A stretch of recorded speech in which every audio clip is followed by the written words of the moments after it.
வாங்க, இது விஜிஸ் கிச்சன். என்னோடய வீடியோக்காக காத்துட்ருக்க அனைவருக்கும் என்னுடைய வணக்கங்கள். இன்றைக்கி நம்ம செய்ய போகிறது பெப்பர் சிக்கன் தான் செய்ய போகிறோம். அது எப்படி செய்யுதுன்னு பார்க்கலாம். ஒரு கடாயில் நல்ல எண்ணெய் விட்டுருக்கேன், பட்டை சேர்த்துருக்கேன், சோம்பு சேர்த்துருக்கேன். அது பொரிஞ்சதும் ஒரு 2 தக்காளி 2 வெங்காயம் எடுத்திருக்கேன்.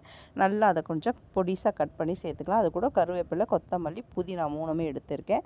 இஞ்சி பூண்டு பேஸ்ட்டு, அது கூட மஞ்சத்தூள் இதெல்லாம் போட்டு தேவையான அளவு உப்பையும் சேர்த்துருங்க.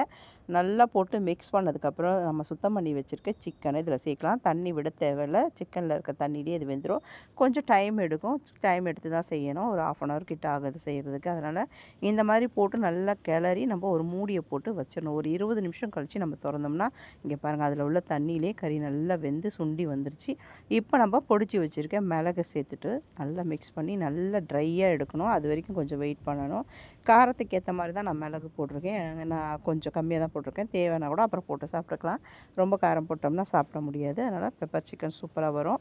பாருங்கள், மிளகு போட்டு நல்லா கிளறி இந்த தண்ணி நல்லா சுண்டி எண்ணெய் பிரிஞ்சு வர அளவுக்கு கொஞ்சம் வெயிட் பண்ணணும்.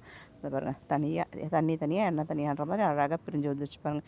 இப்படி வரும்போது சூப்பரான பெப்பர் சிக்கன் ரெடி. வீடியோ பிடிச்சிருந்தால் லைக் பண்ணி, ஷேர் பண்ணி, கமெண்ட் பண்ணுங்கள். மறக்காமல் நம்ம சேனலை சப்ஸ்கிரைப் பண்ணுங்கள். ஒரு தடவை இந்த மாதிரி செஞ்சு பாருங்கள்.